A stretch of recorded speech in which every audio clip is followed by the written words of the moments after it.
Él va a analizar el contexto de la posible intervención internacional hacia Haití. Si él no quiere a Ariel Henry de primer ministro. ¿Cuántos efectivos militares, cuánto se necesitaría para poder enfrentar esas pandillas? ¿Le interesaría a Putin que ahí se mantenga el caos y no el orden? El canal de la discordia se va a quedar ahí. El país que más hace por esos ingratos hermanos haitianos es este. Es que el haitiano no busca ponerse de acuerdo. ¿Qué le parece a usted el manejo de Leonel Fernández, de Abel Martínez? ¿Se debe mantener la presencia militar y la frontera cerrada? ¿Usted no tomaría las armas para defender al país? ¿Qué va a pasar según su experiencia? El escenario más realista es... Sí.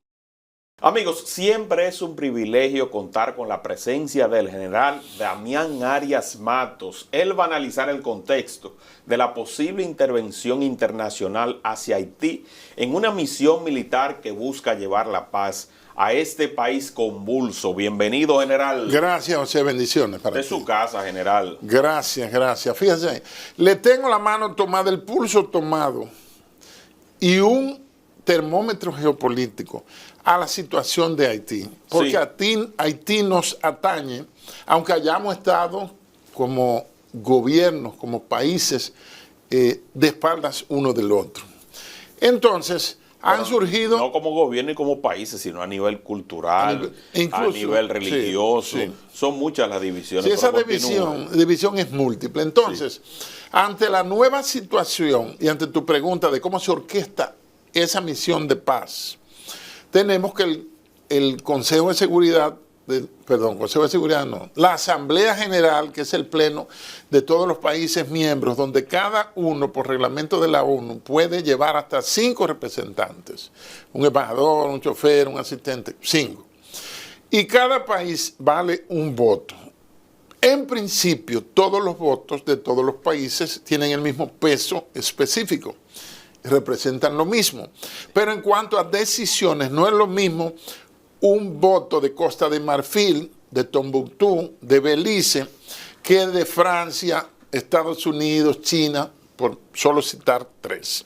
Entonces, la dinámica ante esta situación que vemos que el presidente Biden en la 78ª Asamblea General de la ONU la pasada semana pidió de manera ferviente que era urgente que el Consejo de Seguridad de las Naciones Unidas, que tiene 15 miembros, 5 de ellos permanentes con poder de veto, es decir, con poder de eliminar lo que decidan los otros países, pidió una intervención o una multilateral, una presencia multilateral en Haití para enfrentar básicamente las bandas armadas. Entonces, también ofreció $100 millones para el apoyo a esa fuerza multinacional que encabeza hasta ahora Kenia, que fue el país que hizo la propuesta ante la Asamblea General. Y donde se va a sumar España, donde ya hay 12 países o más 12 países que quieren sumarse. Que quieren integrarse. Eso es importante porque depende, la calidad del baile depende de cuáles son los invitados a la fiesta. Es decir, según tú ves, países de primer orden, potencias europeas, que se integran a esa iniciativa, aunque la comande Kenia o la encabece Kenia, no importa que sea un país pobre, porque el sponsorship, es decir, el patrocinio económico, son las potencias. Ya Estados Unidos dio una muestra que ofrece $100 millones para esa fuerza multinacional. Si él no quiere a Ariel Henry de primer ministro, dice que es un usurpador, etcétera, y un vendido y un débil. Entonces, ahora sí están de acuerdo con el tema nacionalista, que le reditúa votos, le reditúa capitalismo populista, capital populista, y coinciden en que ambos se han puesto de acuerdo en que sí apoyan la construcción del canal de la discordia, que ya está en fase final. Entonces, falta... Si sale ese borrador de esa resolución en el que tienen varios días trabajando técnicos y entendidos diplomáticos de Estados Unidos y Ecuador, pues entonces eso va a la votación del Consejo de Seguridad, que son 15. Y de ahí hay 5 miembros permanentes, todos con capacidad nuclear, que con el voto contrario de un solo se caería el proyecto. Bueno, el presidente de la República Dominicana ayer en su intervención de la semanal estaba preguntándole al periodista Julio Martínez Pozo acerca de esta posibilidad de que si él contaba con el voto de China y de Rusia. Y en el caso de China, de Rusia, él dijo que se mantenía como neutral, como que no estaba centrada en ese asunto por el tema de la guerra en Ucrania. ¿Usted cree que perjudicó al país el hecho de que cuando inició la guerra Rusia-Ucrania, República Dominicana levantase su voz condenando que se dieran estos actos? Mira, el elemento cultural y civilizatorio es fundamental en las relaciones internacionales. Fíjense, la firmeza y el uso, el empleo de la oportunidad. Lo que pasa es que vivimos en la sociedad de la mediática. Y la mediática, lo media es lo instantáneo. Entonces, el presidente es posible que haya sido mal asesorado y haya emitido esa opinión en la que él muestra simpatía con Estados Unidos y la OTAN y la Unión Europea, pero se alinea en contra de Rusia, que lo siente muy distante y que lo siente también como muy bajo el nivel de negociación, de negocios de mercado con Rusia. Eso es una realidad. Entonces, el oriental actúa contrario al occidental. La persona de Occidente y del trópico somos más acelerados, hablamos más rápido, sí, tocamos al interlocutor, pero el chino, el oriental es más pausado. Fíjense que China esperó varios meses, con todo y estar en el BRICS junto con Rusia, miembros fundadores desde 2005, con todo y haber esa alianza estratégica entre China y Rusia, que es posible, según analistas, que haya sido el peor pecado de Barack Obama en su presidencia, que es un presidente negro, pero gobernó como un presidente blanco, porque el sistema, el establishment y todo siguió igualito. ¿En qué consistió? En que su política exterior fue obligando a Rusia a huir hacia los brazos de China y a China a hacer lo mismo, y ahí están en un abrazo estratégico, en un matrimonio sin divorcio. Entonces es posible, juzgándolo ya con un poco de distancia, porque ya la guerra cumplió en febrero, 24 de febrero, cumplió un año, ya estamos en septiembre. Casi 2 años. Bueno, ya va rumbo a los 2 años. Es posible que esa reacción del presidente, que compromete al país, compromete la nación, porque Rusia no va a contar con nosotros para pedirnos envío de soldados, ni lo ha hecho con nadie. Ha habido jugadores regionales, por ejemplo, Bielorrusia, que el presidente es un aliado, amigo de Putin y aliado de Rusia porque perteneció a la Unión de Repúblicas Socialistas Soviéticas. Entonces, en materia diplomática hay que buscar la oportunidad, el momento y el escenario apropiado, que es lo que hace al hombre, al ser humano. O sea, ¿cuál es el momento, la hora? Porque nadie le está pidiendo o exigiéndole que tome una posición. Él podría, como se trata de grandes potencias, vamos a mantener una posición neutral, que ha sido la tradición en República Dominicana, salvo la vez, que yo no la tengo confirmada, en que Trujillo le declaró la guerra a Alemania. Y con relación a ese mismo tema de estos asuntos geopolíticos, si ya China y Rusia tienen un cierto nivel de alianza demostrable, sí, también porque claro, China lo ha ayudado a que esos bloqueos económicos que se le tenía a Rusia pues sea mucho menos impactante, porque le facilitaron toda la estructura su moneda común para que siguieran. Pudiera, si lo necesitase, porque la República Dominicana salió de Taiwán para abrazar a China y reconocer a China. Eso es normal. Pudiera solicitarle a la República Dominicana a China el favor de que pueda convencer a Rusia de que apruebe esa intervención el Consejo de Seguridad de la ONU. Fíjate. O la República Dominicana no tiene el nivel diplomático para hacer esa exigencia. Por la venta que hubo de las tierras raras que hizo Danilo y regresó de China, único presidente dominicano que ha ido a China, que yo sepa, y no dio una rueda de prensa diciendo qué hizo, qué negoció, qué entregó, qué le dieron a cambio.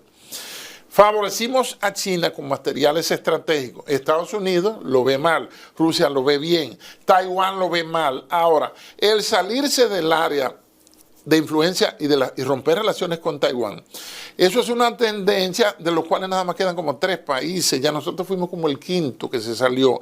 Porque cuando en 2001 la República de China, la China continental, la de 9.596.000 kilómetros cuadrados, entró a la Organización Mundial de Comercio como 2 meses antes que explotaran las Torres Gemelas. China entró, creo que fue, no menos, creo que fue el 1 de septiembre y el 11 volaron las torres en la Organización Mundial de Comercio. ¿Qué pide China? Que saquen a Taiwán, porque Taiwán ellos lo asumen como una provincia rebelde. Entonces, eso no tendría, pienso yo, efecto, porque al romper con Taiwán nos congraciamos con China, pero nos calentamos con Estados Unidos. Entonces, quizá diplomáticamente, porque se hace lobby, en la ONU se hace muchísimo lobby, mucho pasillero, buscando conseguir votos a su favor. Y es muy probable, yo creo, que China apruebe o que no obstruya, no vete una fuerza multinacional hacia Haití. Sin embargo, quizá Rusia lo haría, quizá Francia lo haría. Estados Unidos ya dijo que sí, que está de acuerdo, pero uno de esos 5 votos tumba todo lo que se haya hecho anteriormente. Esa es la dinámica. En cuanto a efectivos militares, ¿cuánto se necesitaría para poder enfrentar esas pandillas? Fíjate, yo veo que es insuficiente el personal que se ha prometido hasta ahora. Kenia 1.000, Bahamas 500, van 1.500, y uno que otro, pongamos que 4 países den de a 500. España podría dar 1.000, porque es un país grande. Y se conformaría una fuerza multinacional o una fuerza de tarea, una misión de paz, que lo mínimo que debe tener son 5.000 en una apreciación que yo hago. La MINUSTA tuvo 7.000 miembros en el tope de su misión allá en Haití. Entonces, mínimo serían unos 5.000 miembros. Ahora bien, hay que pensar que esa gente de las bandas criminales, y no es que yo esté obsesionado con ellos, sino tratando de ver la realidad, que esas bandas criminales no van a deponer las armas tengan y lo van a entregar así. Entonces, ¿qué hace el capítulo 7? Que autoriza a esa fuerza de paz intervenir con fuerza letal, con armamento mortal. Lo permite. Con eso está violando el principio de libre determinación de los pueblos. Por eso hay un acápite en el cual el pueblo o el país, la nación que va a recibir esa misión, debe aprobar por escrito la entrada en su territorio de esa fuerza multinacional. Dada la inversión que tiene Estados Unidos y mucha gente en Haití, ¿le interesaría a Putin que ahí se mantenga el caos y no el orden, por ser contrario a él en cuanto al combate que están librando? Fíjate, hay un pensador economista, y la economía, Marx lo probó hasta la saciedad, es uno de los motores de la historia, y cuidado si el mayor motor de la historia.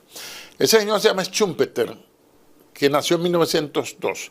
Ese pensador dijo, voy a hacer una paráfrasis, dijo, los procesos se generan desde adentro, en lo que se llama la teoría de la disrupción o destrucción creativa. Es decir, esta situación, con todos los bemoles y todos los ingredientes que tiene ese sancocho geopolítico, ese ajiaco geopolítico, desde dentro, él mismo va como una fuerza que le daría razón cuando dijo un pensador inglés que el Estado es un organismo vivo, que desde la misma dinámica de los acontecimientos va a generar algo nuevo. Es la teoría del caos controlado. El caos es rentable. A los que no nos conviene el caos es a los chiquitos, pero los caos son retos y también son oportunidades. Entonces, si se da ese proceso disruptivo de caos controlado, el mismo caos, la misma crisis, la conjunción de los mismos elementos que están ahí confluyendo, van a hacer que mute, que cambie y se dé algo nuevo. Ahora, ¿qué sería lo nuevo? Lo nuevo sería, según veo yo en mi limitado conocimiento, que el canal de la discordia se va a quedar ahí. República Dominicana no tiene elementos para cambiar esa realidad. Porque si se mete militarmente será una invasión y tendríamos una lluvia de censura internacional y posiblemente hasta sanciones económicas. Totalmente. Eso es muy probable. Claro que sí. Entonces, la gran víctima de Haití, los abusadores dominicanos, mire, verdad, a mí me dio cosa, me desagradó, cuando la vea se lo voy a decir, que la senadora Ginette Burnigal, Sí, que trataba a mis hijos cuando estaban chiquitos como si fueran sus nietos, y le mandaba a comprar helado, pizza, los trataban como si fueran sus nietos. Y me apoyó en una construcción que yo tenía en Puerto Plata, pero son cosas personales. Sí. Pero la postura que ella dice, admitiendo de que sí que somos xenófobos. Que somos si racistas. Somos xenófobos y racistas, dice, dejemos la xenofobia y el racismo. Eso es un lenguaje formado por lo que llaman palabras mordaza. La palabra mordaza es para ponerle un tapaboca a la persona porque es xenófobo. Sí. No, eso no es xenofobia. El país que más hace por esos ingratos hermanos haitianos es este. Y seguimos cargando Haití a cuestas. Y tengo la impresión que los vamos a tener siempre, porque el haitiano tiene un problema medular grave, que el doctor Castillo Pantaleón dio cátedra en este mismo asiento hace un par de días. Es que el haitiano no busca ponerse de acuerdo. Los haitianos no tienen un proyecto nacional sostenible que se pueda hacer los ajustes por los cambios del gobierno, una idea, un sentido de la historia. Eso es importante para los estadistas.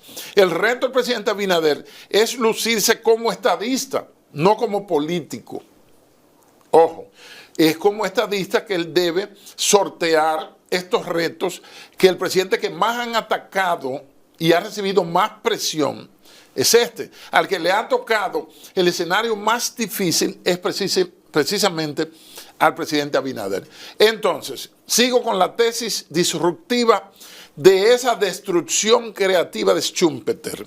S-C-H-U-N-P-E-T-E-R, Schumpeter. Es un filósofo alemán de los años 30-40.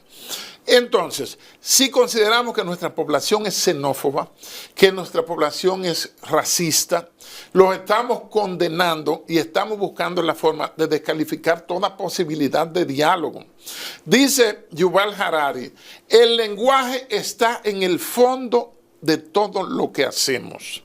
El lenguaje está en el fondo, en su libro Sapiens, de animales a dioses, el lenguaje está en el fondo de todo lo que hacemos. Por eso todo, desde las constituciones, desde un eslogan político, desde conquistar una mujer para formar un proyecto de vida, tiene que haber una narrativa. Totalmente. Entonces no debemos poner taparrabos mentales a la gente para que no sazone, como estamos haciendo nosotros ya van como 4 o 5 estrellas, porque Haití es una crisis permanente que no ha sido tocada con la debida responsabilidad por la clase política. Fíjate las observaciones que hace la clase política. Yo tiré un Twitter que es escandaloso el silencio de las figuras políticas, porque yo no creo que aquí hay líderes políticos, aquí hay figuras políticas. ¿Qué le parece a usted el manejo de Leonel Fernández, de Abel Martínez? Bueno, ellos hicieron dos propuestas que son vergonzosas. La primera, con el debido respeto, es la de Abel Martínez, que le pide al presidente que se aparte. Que se aparte, una cosa que constitucionalmente es su deber, dirigir la política exterior y que designe una comisión. Hay una frase que lo saben en Washington que decía, si quiere que algo no se haga, designa una comisión. Tú no ves que las comisiones siempre dicen que van a servir en su momento sus resultados. Y que, mentira, todo eso se cae. Entonces, esa propuesta es completamente inconstitucional, es apócrifa, es peregrina, no tiene fundamento y parece que es de nuestro amigo Abel, que es buscando como impactos pueblistas en las masas. En el caso de Leonel, que es un jurista, que es un profesor, un catedrático universitario y que conoce mucho de geopolítica, aunque yo veo que él ha sido parco en cuanto a producción literaria, él debería tener más libros escritos sobre geopolítica y esas cosas, porque él lo maneja.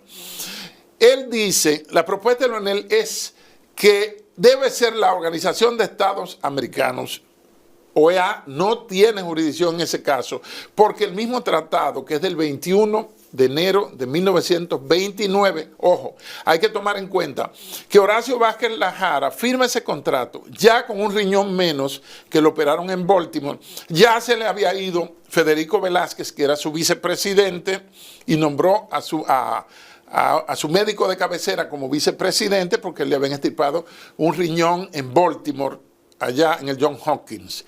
Entonces, el momento era que el presidente, que había sido electo por 4 años, forzado por sus amigotes de campaña, que fue un buen presidente, Horacio Vázquez, tomando en cuenta las distancias, se extendió el periodo por 6 años y ya no le quedaba prácticamente vida. ¿Qué pasa? ¿Cuáles son los firmantes de ese acuerdo? Los firmantes de ese acuerdo, voy a comenzar por abajo, está el joven Manuel Arturo Peña Valle, que era asesor legal de ahí, que tenía 25 años, pero es una de las mentes más preclaras que apoyó la era de Trujillo. Él nació en el 1902 o 1904, vivió como 50 años, murió joven. Esa casa donde está UNIBE, ahí en la Francia, al lado del Palacio Nacional, esa era la residencia de Manuel Arturo Peña Valle.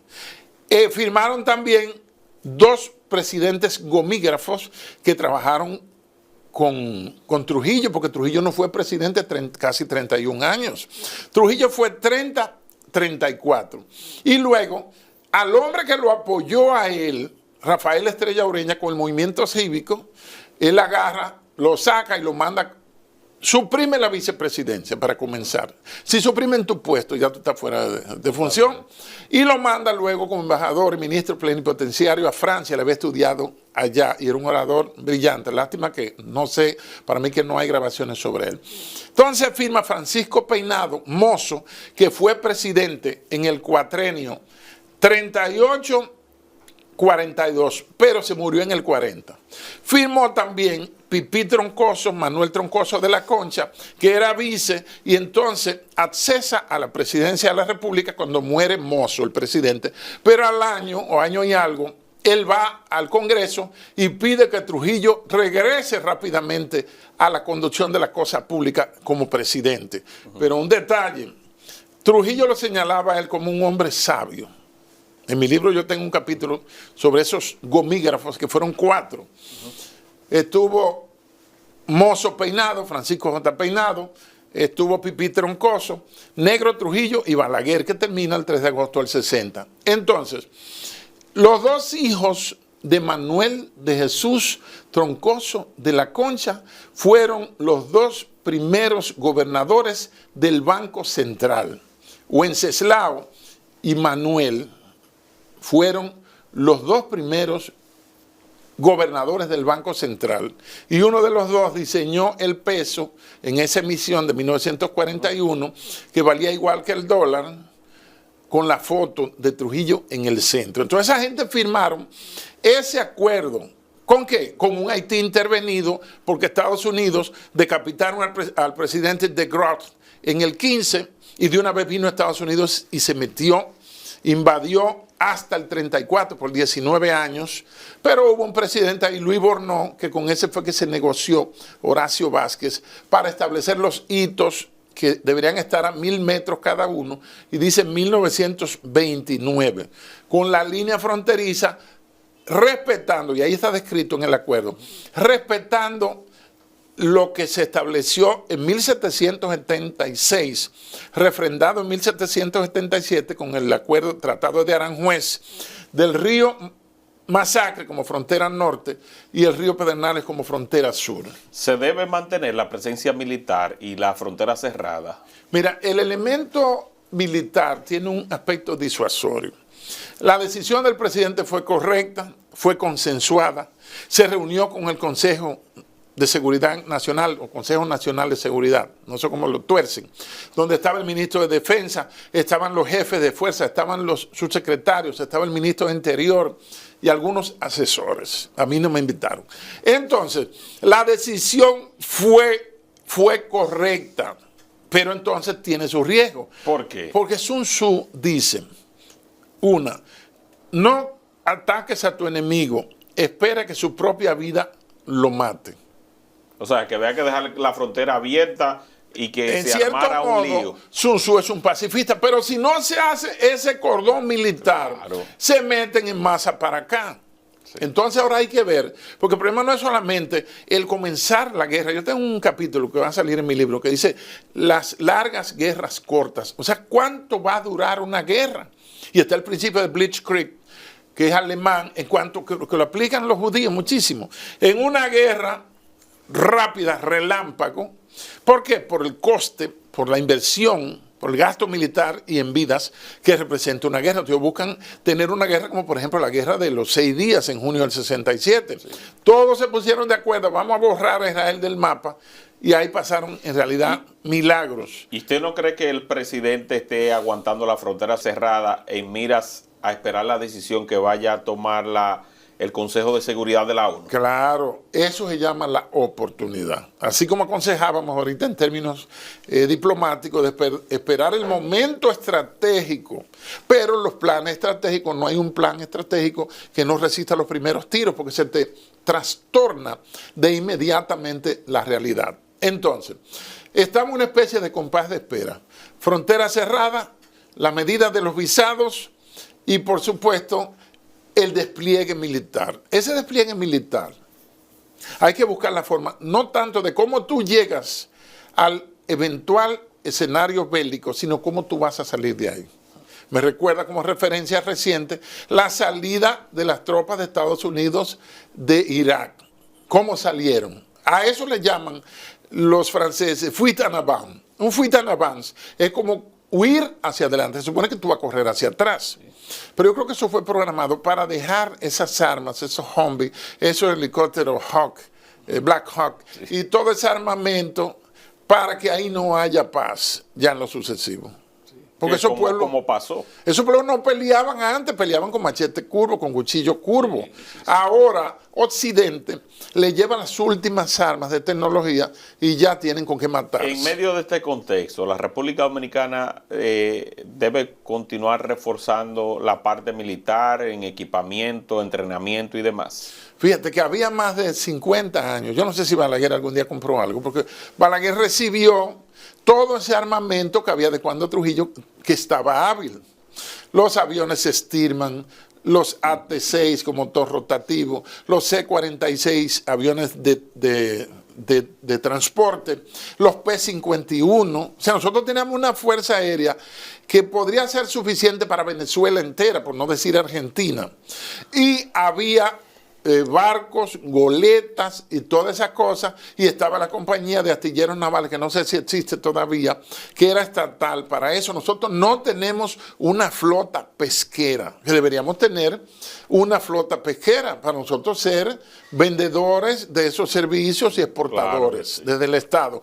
Pero hace muchos años que no hay interés en los gobiernos en que el Estado sea ni siquiera un pichón de Leviatán, de ese bestia marina que interviene en todo y que modera y controla todo. Entonces, las capacidades militares han sido bastante restablecidas en esta administración. Y yo me atrevo a asegurarte de manera peregrina, así, conjeturando, que eso no estaba en el plan de gobierno del presidente. Pero entonces se presentó la necesidad, apareció un necio que hizo una crítica técnica no pagado por ningún partido, y entonces gracias a Dios nos hicieron caso, y el presidente ha enfocado bastante en el sector defensa y seguridad. Fíjate que la promesa de los $500 la cumplió ahora para celebrar los 3 años. La va a cumplir, dijeron que para fin de año la policía. No, en octubre, sí. Próximo sueldo, eso trabajan la nómina los días 5, 7, por ahí. Los $500. Y van a ganar $510 por medio. Equivalente en pesos. Somos República Dominicana, no hemos desaparecido. Van a ser 29,000, casi 30,000 pesos, que eso es muy positivo. Ahora están los veteranos esperando el Día del Veterano, que es el próximo sábado 30, y estamos invitados, voy a aprovechar para hacer la cuña, para el sábado 30 en el Ministerio de Defensa, donde se va a celebrar el Día del Veterano. Vamos a ver qué va a anunciar el señor presidente. Vamos a ver si el señor presidente asiste al evento y vamos a ver qué va a hacer con la policía. ¿Están los veteranos disponibles para integrarse a la defensa nacional y tomar la rienda de que cualquier directriz que se le quiera dar Fíjese, del Ministerio de Defensa, o los veteranos ya se quedaron veteranos y no van a hacer nada. El mayor general retirado Eufemio Torres Mejía, que es el comandante del Comando Conjunto de las Fuerzas Armadas, y a él se unió el director de la Reserva, por aparecer ahí, porque ese no resuelve nada.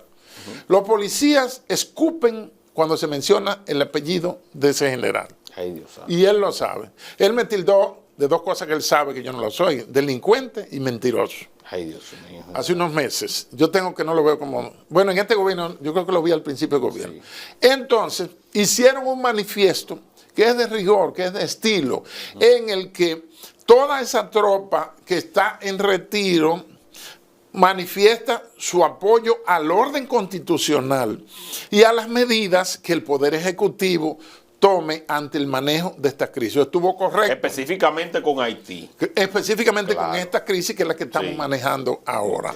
Entonces hay que ver ahí el rango etario, las edades promedio, las posibilidades de las enfermedades y todas esas cosas, y hasta también la disposición para ir a ofrendar la vida por la patria en caso de ser necesario. ¿Usted estaría dispuesto a tomar las armas por el país? No. ¿Cómo que no, general? No, yo se lo digo aquí con toda responsabilidad, primera vez que me lo pregunto. ¿Cómo va a ser? No, porque pero usted entonces está traicionando al país. No, eso no es una traición. ¿Usted no tomaría las armas para defender al país? Oye, depende de la coyuntura. Ay, general. Depende de la coyuntura. Eso tiene un fundamento moral.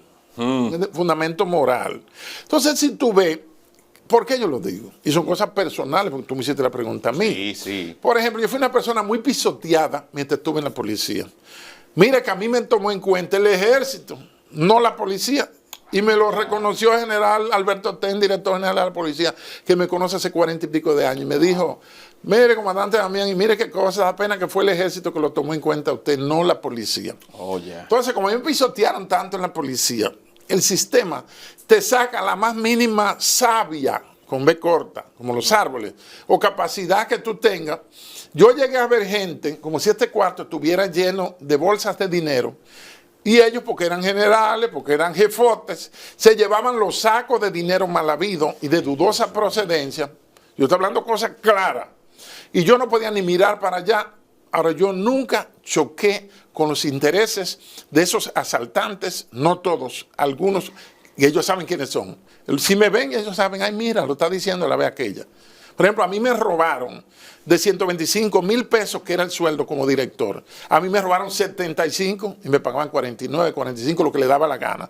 Lo que pasa es que cuando yo quise actuar, ya había perimido el delito. Y hoy precisamente vi a uno de los cómplices, al jefe de esos ladrones. ¿Que sigue activo la policía? No, está pensionado. ¿Que está pensionado? Yo lo vi. ¿Y usted lo vio? Sí, lo vi en el palacio. ¿Y lo saludó? ¿Qué es lo que va a saludar? Él pasó y me vio. Para mí, ver una cucaracha yo le pongo más atención. Pero por eso entonces usted nunca tomaría las armas. Por esa, depende de la coyuntura que haya. Porque a mí me acusan de nacionalista y tienen razón. Pero uno no debe regirse por la pasión, por el hígado, sino por la razón. ¿Es procedente esto? Bueno, pues vamos a hacerlo. Pero si no, no. ¿Usted favorece la paz entre la República Dominicana y Haití? Y es muy remoto que se dé esa posibilidad también. No, porque es un escenario donde la República Dominicana no estaría combatiendo, sino defendiendo. Ese escenario es a defender, sí. Ahora agredir, no. Sí. A defender, sí. Ahora, lo que yo no he hecho ni haría nunca es volver las armas de la República contra el pueblo. No, jamás. Eso es otra cosa. No, ya eso es algo. Eso es grave. Eso es grave, y los que han hecho eso deben tener todo el peso del tribunal de la historia. Totalmente, y deben ser juzgados por sus actos. Esa es la realidad. No puede pasar. Entonces hay demasiada hipocresía y cosas. La misma gente que te utilizaron y cosas, y se limpiaron el trasero contigo y con tu carrera. Eso huele a resentimiento. Sí, yo estoy resentido.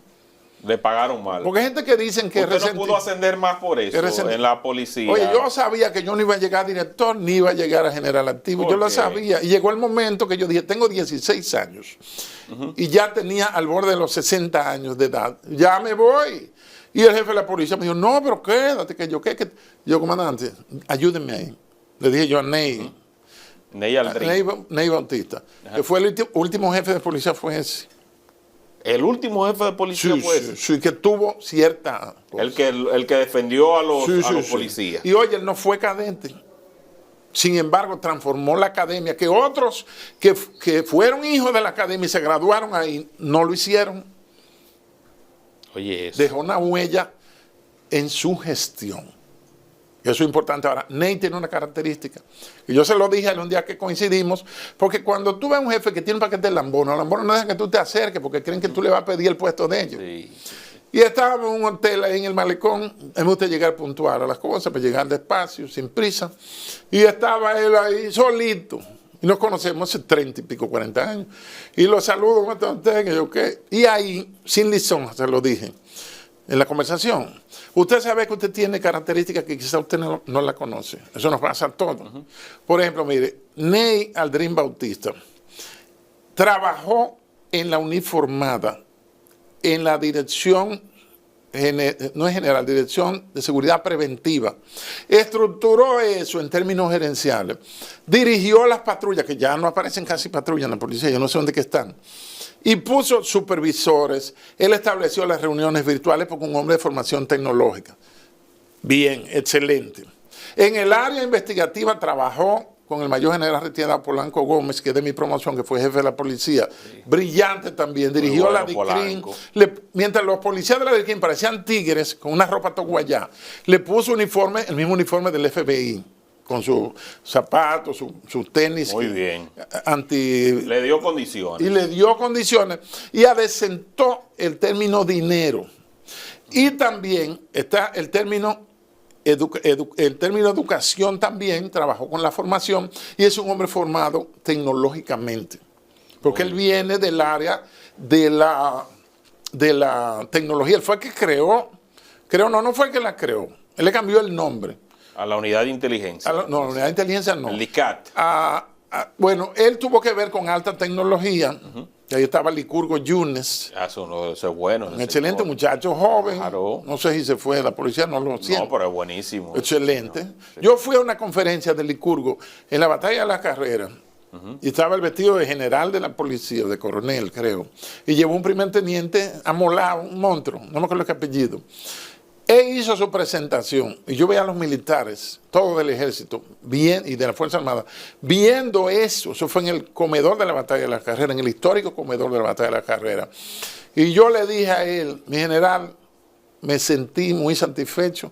Él es mucho más joven que yo, más nuevo que yo en la policía. Del desempeño suyo, del desempeño profesional y la ponencia que hizo a nivel de cualquier escenario internacional. Sí. Entonces, en la policía, para mí, el último jefe de policía que hubo fue ese. Bueno, pero volviendo al tema, que nos salimos un poco. Entonces, usted... ¿Nos salimos o yo me le quise salir? Bueno, usted nos salimos del tema central de Haití. Ajá. Y este asunto geopolítico. ¿Qué podemos esperar en lo adelante, entonces? ¿Qué va a pasar según su experiencia, según su formación? Porque usted tiene conocimiento de fondo. Mira, a mí me de gusta las decisiones. ¿Cuáles escenarios? Me gusta manejar la perspectiva, los escenarios prospectivos. Claro. Anoten, y entonces, no una bola de cristal, sino posibilidades. Habría 3 escenarios, porque lo grande, dice Alfredo Jalife, no es que el que hace la propuesta de un escenario fracase, la gente lo celebra, el fracaso, más que el éxito. Míralo ahí, se cayó en el pronóstico. Sí.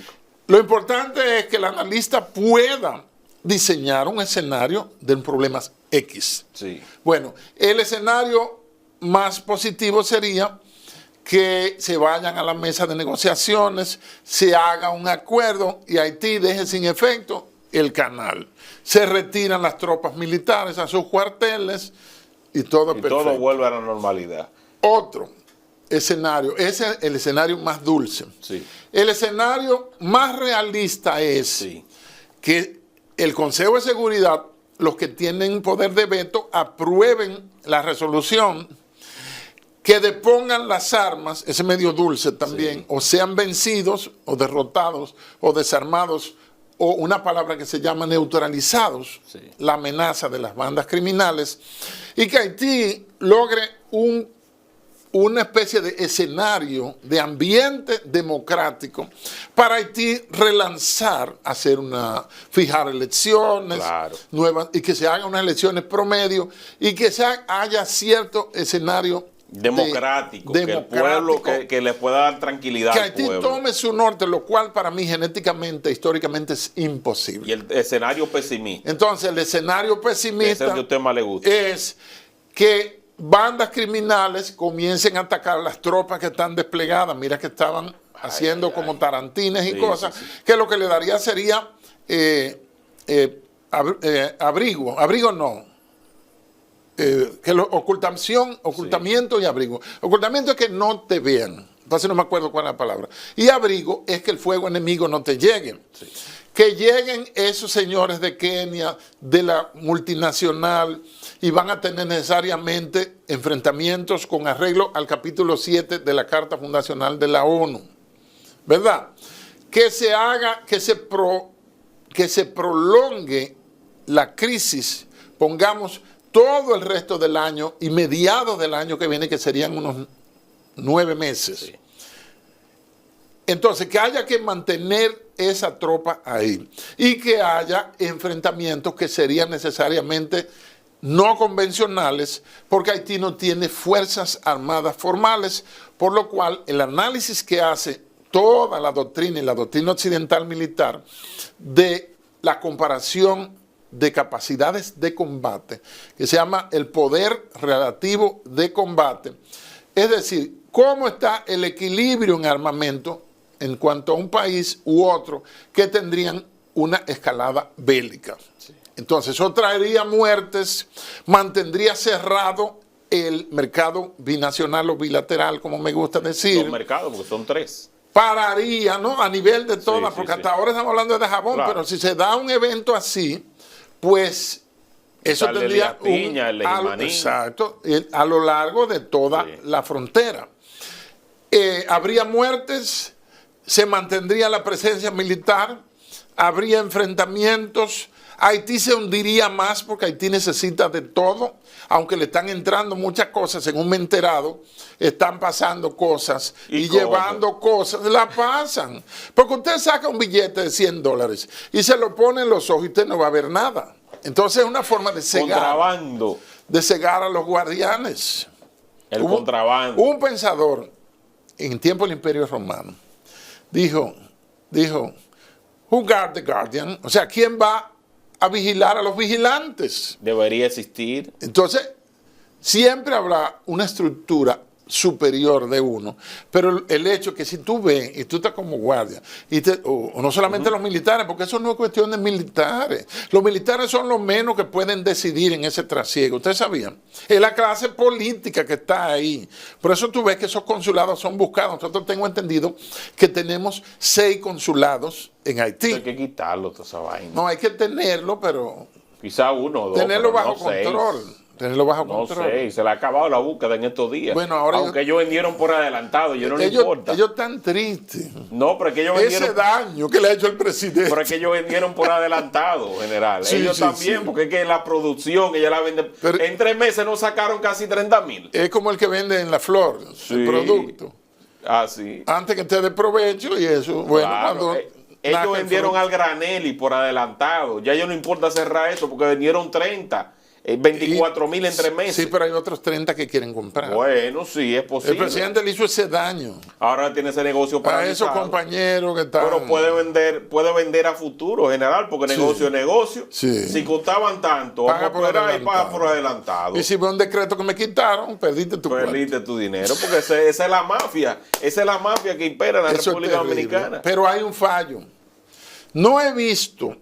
Desde 1929 hasta la fecha, o el 36 más bien, cuando Trujillo, en el 36, que no era presidente, Trujillo era el jefe, fue en calidad de embajador plenipotenciario. Cuando firma el concordato en el 54, junio, con el Estado Vaticano, él no va como presidente, sino que el presidente lo designa como embajador plenipotenciario ad hoc para hacer esa contratación. Eso hay que verlo, porque Trujillo no fue presidente, 30 y pico de años, como te han dicho los historietadores y algunos libros escritos por personas irresponsables. El poder detrás del Claro, trono. él era el jefe de esos presidentes comígrafos que él tenía. Eso es así. Claro. Bueno, vamos a ver qué pasa. Pero nada, gracias general, gracias por su Le tiempo. agradezco. Pasen al canal del general Damián Arias Matos. Ha aumentado. Vayan subiendo. Hay como 60 claro, más. Claro, a los videos suyos tiene que ponerle su título, su nombre también. Tengo que ¿Para buscar. qué? Para que cuando le den al buscador también salgan sus Pagarle videos. a alguien que haga eso. Hay que buscar quien se cargue de ese trabajo. Vamos a para que ver. siga creciendo. Y Gracias. gracias de corazón Gracias a a ti. los amigos también de Somos Pueblo. Gracias por el almuerzo que me guardaste. Muy Bueno, bueno. le voy a guardar mejor la próxima vez. Muchas Un gracias. buen banquete se merece. Gracias. Así que gracias. Compartan este contenido para que llegue a muchas más personas. Bye, bye.